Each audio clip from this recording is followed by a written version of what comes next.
Bonjour les amis, je vous raconte une belle histoire aujourd'hui. C'est un dimanche inoubliable pour Madame Petite.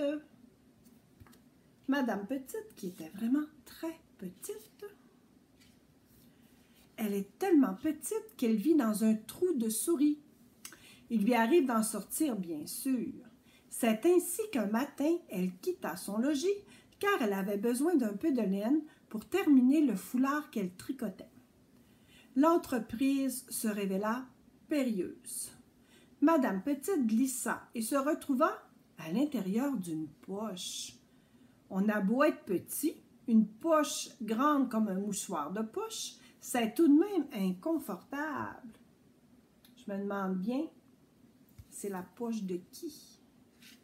Cette poche appartenait à une veste qui elle-même appartenait à un fermier. Et ce fermier s'en fut au marché. Pour Madame Petite, l'aventure commençait. Quand elle est dans la poche, elle est vraiment tout petite. Tout d'abord, une petite promenade en tracteur. Madame Petite fut ballottée, secouée de tous les côtés, mais finalement, elle trouvait ça un peu drôle. Un petit tour de tracteur dans la poche du manteau du fermier.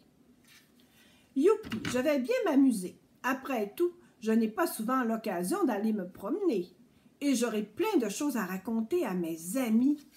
Hein, contente finalement, c'est une belle journée ça. Atchoum! Le fermier avait le rhume des foins. En arrivant sur la place du marché, il sortit son mouchoir. Oh non! À ton avis, qu'arriva-t-il à Madame Petite? Elle fut projetée hors de la poche et tomba par terre. Maintenant, Madame Petite s'amusait beaucoup moins. En sortant son mouchoir, elle fait tomber Madame Petite par terre. Là, c'est moins drôle. Mais elle retrouva vite sa bonne humeur. Puisqu'elle était en ville, elle allait en profiter pour faire quelques achats. « Bonjour, monsieur le boulanger. Je voudrais 2 petites miettes de pain, s'il vous plaît. » Tellement petite, elle ne mange pas beaucoup. Mais qui attendait Madame Petite quand elle quitta la boulangerie? Un rat énorme, le plus grand rat de tous les rats. Un rat au regard cruel, aux longues dents bien aiguisées, prêt à se jeter sur Madame Petite si petite pour lui voler son pain, ou alors, qui sait, pour la croquer et la dévorer peut-être. Oh, qu'il n'a pas l'air gentil, le rat. Madame Petite, elle doit avoir peur. Soudain, l'horrible animal prit la fuite. Il avait vu un chat. Oh, Madame Petite était sauvée. « Je crois que je devrais rentrer à la maison, » se dit-elle, en serrant son petit sac qui renfermait son pain. Hélas, le fermier était déjà parti. Avec ses petites jambes, Madame Petite pourrait-elle regagner son logis à pied? Bien non, sûrement pas.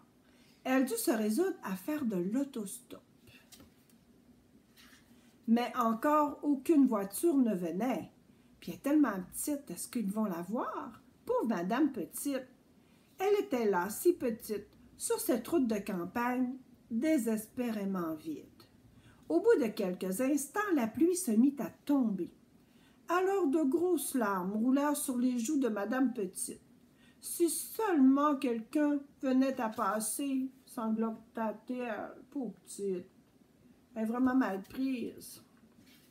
Hélas, il ne passa personne. Madame Petite trouva refuge dans une vieille boîte de conserve.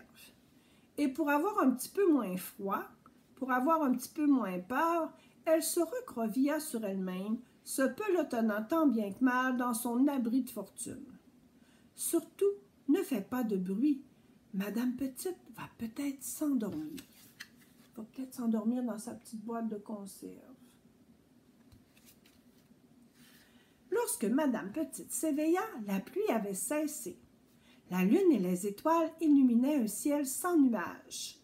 Madame Petite se sentait pourtant toujours aussi seule. C'est sûr, il fait noir, c'est la nuit. Pauvre petite. Boing, boing. Un grand bruit déchira soudain le silence de la nuit. À ton avis, qui arrivait en faisant autant de bruit? Monsieur Bing! C'était lui, il sautait, sautait et il rigolait. Faites donc attention, un peu plus et vous m'écrasiez, dit une petite voix. La petite voix de Madame Petite. Pourriez-vous me ramener chez moi, s'il vous plaît? Hein, Madame Petite est contente de rencontrer Monsieur Bing. Bien sûr, répondit Monsieur Bing, venez dans mes bras, je vais vous porter jusqu'à votre maison. Madame Petite n'avait plus peur du tout. Regardez si elle est heureuse. Je n'oublierai jamais le service que vous m'avez rendu, dit Madame Petite, lorsque Monsieur Bing l'eut déposé dans la cour de la ferme. Boing, boing, boing, Monsieur Bing sauta par-dessus la barrière et prit congé de son ami en lui promettant de revenir le dimanche suivant pour la voir. Regardez si elle est contente, de retour chez elle.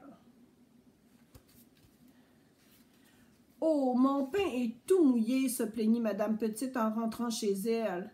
Mais ce n'est pas grave, je vais l'offrir aux petites souris qui partagent mon trou de souris. » Puis elle alla chercher son tricot et se dit que...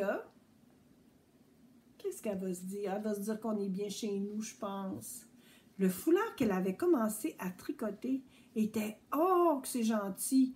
Le foulard qu'elle avait commencé à tricoter était suffisamment long pour l'offrir à Monsieur Bing le dimanche suivant.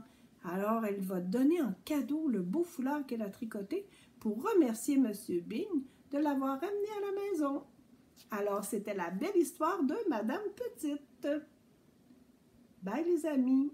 Alors, si vous écoutez mon histoire avant le dodo, je vous dis bonne nuit, bisous et bye bye!